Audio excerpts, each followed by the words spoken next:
Mid back, low back, नीचे नीचे, guide that energy, channelize it, legs, calf, both the feet, down, 10, 20, 30, 40 meters down. I feel better.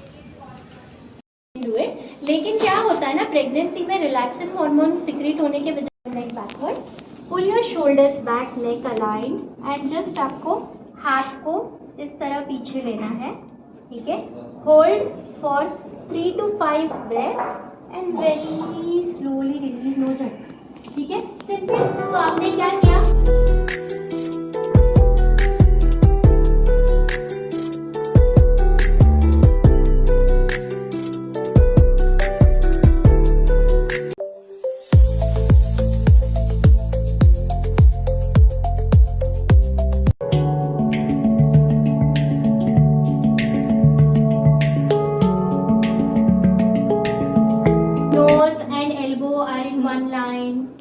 उतना ही turn करो,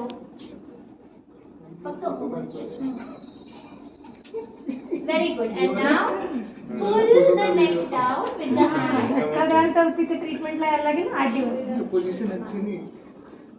make sure that the other shoulder is back and year and shoulder वो side का don't एक talk line में while है। आपको doing this stretch proper exercise. है। अब थोड़ा और इधर है, इस तरह, हाँ, now down। You are playing with the nerves See right the now, stretch? so you can't take a stretch risk. महसूस हो रहा है? यस, ठीक आहे, डेली एक्सरसाइज करते मी। सो काय करायचंय, जस्ट हाताला आधी मान आधी अशी वळवायची आहे 45 डिग्री। 45 डिग्री। पहले आधी देखो, पहले बघून देखो। घ्या, आधी बघून घ्या। मी सरळ उभी आहे, मानेला 45 डिग्री वळवलं, त्याच्यानंतर हात इथे ठेवला, हा नाकाचा शेंडा आणि हे आपलं हे एका दिशेत आलं पाहिजे, कोपर, ओके, एल्बो, और फिर इसी हाथ से फिंगर्स से मैं क्या करूंगी, ये गर्दन को स्लोली नीचे खींचूंगी। मैं अभी आपको एक्सरसाइज दिखा रही हूँ इसलिए मैं बात कर रही हूँ, but you are not going to talk while doing this exercise.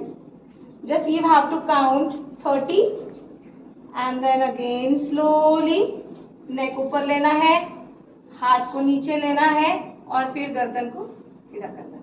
No झटका, नथिंग, ठीक है। अगेन नेक 45, अनदर साइड, ये हाथ ऐसे रखा, नाक और ये एक दिशा में होना चाहिए, और फिर उसको धीरे से ये फिंगर से मैं खींच रही हूँ, यहाँ पे आपको स्ट्रेच आएगा। 30 counts, no talk while doing this exercise. इसमें स्लोली एक्टिव और पैसिव एक्सरसाइज का ध्यान रखना है। जैसे पैसिव एक्सरसाइज, तो आप नेक को खुद होके ऐसा नहीं लोगे, वो एक्टिव हो गया। पैसिव क्या रहेगा कि नेक रिलैक्स्ड है और हाथ नेक को पीछे नीचे खींच रहा है, तो आप हाथ से नेक को नीचे लोगे, ठीक है, खुद नहीं लोगे, ठीक है। सेकेंडली, दूसरा, कंधा जो है keep it as relaxed and back as possible, shoulder ऐसे नहीं जाना चाहिए। तीसरा, कभी कभी आप ऐसे चले जाओगे, सो बैक, मिड बैक तक मूवमेंट नहीं होना चाहिए, it has to be only the neck, ठीक है। So these are few things that we need to remember. नाक जो है वो सीधा ऐसे, कभी कभी आपको समझेगा नहीं, you will rotate it, so it has to be same line में। क्यों? क्योंकि हम अपर ट्रेपेजियस मसल को स्ट्रेच कर रहे हैं, तो हम उसके फाइबर्स को कैसे प्रॉपरली, क्योंकि वही टाइट होता है जब भी आप गैजेट्स को यूज करते हो ज़्यादा या हैंड मूवमेंट ज़्यादा हो जाता है, तो this is a superb exercise.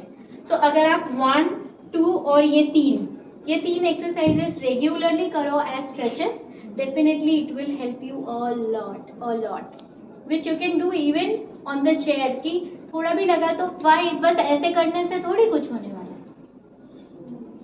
it will not release, you will have to stretch and release, and you know your capacity कि भाई 2 घंटे बाद मेरे को पेन चालू होता है, मेरा कैपेसिटी 2 आवर्स है भी, आप पूछ रहे थे, तो आप 1.5 आवर्स पे ही स्ट्रेच ब्रेक ले लो, don't wait for the, you will know ना कंसिस्टेंटली। आप रोज खुद को अवेयर रह के ऑब्जर्व करोगे तो आपको समझेगा कि इसके बाद मेरा मसल जो है वो थक जाता है और फिर वो बोलने लगता है।